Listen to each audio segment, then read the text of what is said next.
Главната интенција на оваа тужба беше да се пушти порака до сите чинители на јавниот живот, пред се политичарите, па и вас новинарите, да нема шпекулации околу креирање на одредени политики со цел да се оцрнат луѓе со кои што се нанесува ненаdomестива штета.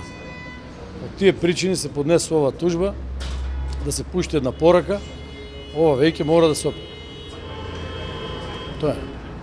Имаше пред известно време информации исто така повторно изнесени од Николовски дека е направена некаква криминална коалиција помеѓу вас и Сашо Мјалков во врска со пратениците. Зошто за тоа не тужевте, за ова тужите? Всушност тужбата требаше првично да биде за ова, меѓутоа го пропуштивме рокот за тужба и затоа не сме тужиле таму. Исто и тоа е недонаместива штета.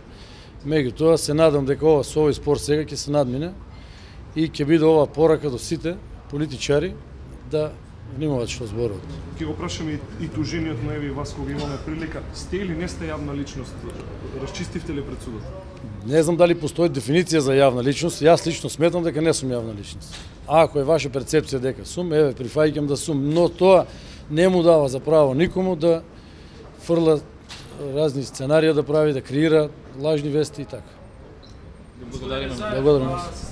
Имаше информација дека сте се сретнале со дел од екс-функционери на ВМРО ДПМН во хотел Сириус.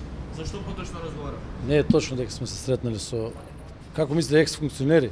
Да, и екс-министери и екс-пратени. Не сме се сретнали. Не сте се сретнали? Не сум. Јас не сум се сретнал.